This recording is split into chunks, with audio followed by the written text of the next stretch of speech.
నా పేరు Sharmila sir, Madanapalle sir, Annamayya district sir మాది. మేమందరం ఇంత బాధలో ఉన్నా కూడా ఎక్కడో ఒక మూల సంతోషంగానే ఉంది సార్ మిమ్మల్ని చూస్తూ ఉంటే.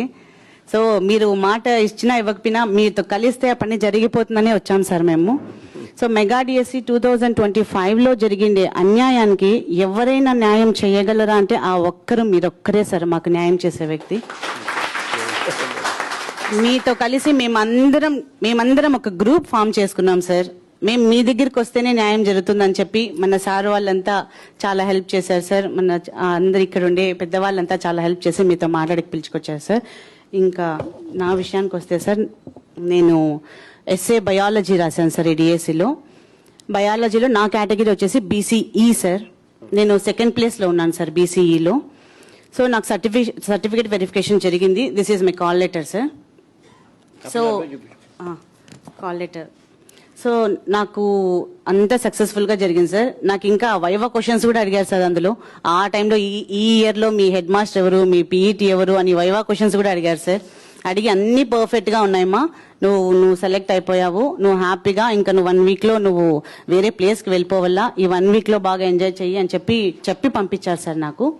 సో ఈ 1 వీక్ నేను అంతవరకు సస్పెన్స్గా అంతవరకు సీక్రెట్గా పెట్టుకున్న ఈ పొజిషన్ని అప్పుడు రివీల్ చేశాను సార్. ఎప్పుడు వీళ్ళు ఇంకా కన్ఫామ్ అని చెప్పిన తర్వాత అప్పుడు స్కూల్లో చెప్పాను, అప్పుడు మా చుట్టుపక్కల రిలేటివ్స్ చెప్పాను. ఆ 1 వీక్ అంతా చాలా సంబరం చేసుకున్నాం సార్.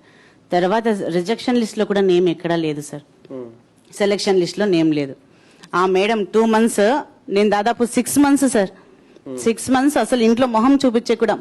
నా దగ్గర ఇంకొక అమ్మాయి కూడా డిఎస్సికి ప్రిపేర్ అయింది సార్. ఏమక్క నువ్వు చదివి ఒకటి 24 గంటలు బుక్ ఎత్తుకొని నేను చదవక ఒకటి చూసినావా అని చెప్పేసాను సార్, ఒకటే మాట. సో ఇంత అన్యాయం అలా ఎలా అని వెళ్ళాం సార్ మేమందరం సార్ బ్యాచ్. తర్వాత ఒక 3-4 months కంటిన్యూగా విజయవాడకి వచ్చాం సార్ మేము. లోకేష్ సార్ వాళ్ళ హౌస్ దగ్గరికి ఎన్నిసార్లు తిరిగామో సార్. మేము అందరం ఒక 40-30 members ఇక్కడ ఉండే వాళ్ళంతా వచ్చాం సార్. డిఎస్సి అంటే 1 kilometer ఆ పక్కనే మమ్మల్ని పంపించారు సార్. డిఎస్సి వాళ్ళు తప్ప ఎవ్వరూ రాకూడదు. వాళ్ళ దగ్గర సమాధానం లేదు కదా సార్ ఇచ్చేకి. మేము వెళ్ళాం సార్, మాకైతే ఏం ఆన్సర్ చేయలేదు. 1:1 వెరిఫికేషన్, హారిజాంటల్ రిజర్వేషన్ అన్నారు సార్.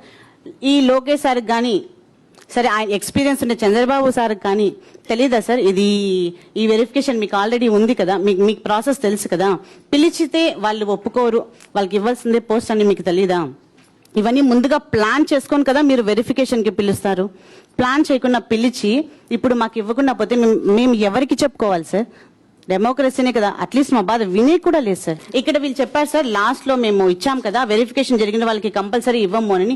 ఈ పాయింట్ కూడా ఆన్సర్ వాళ్ళే ఇచ్చారు సార్. ఏమని ఇచ్చారంటే సర్టిఫికేట్ వెరిఫికేషన్ లో సర్టిఫికేట్స్ ప్రాబ్లం ఉండే వాళ్ళకి మాత్రమే మేము జాబ్ ఇవ్వం, అన్ని పర్ఫెక్ట్ గా ఉంటే జాబ్ కన్ఫర్మ్ అనే మాట కూడా వాళ్ళు ఇది ఇచ్చారు. కానీ దీనికి మీనింగ్ అదే సార్. ఇక్కడ వీళ్ళు ఏం చెప్పారంటే 1:1 వెరిఫికేషన్ ఉండే వాళ్ళకి కంపల్సరీ జాబ్ ఇస్తామని మేము చెప్పలేదు అనే మాటతో ఇక్కడ రాశారు సార్.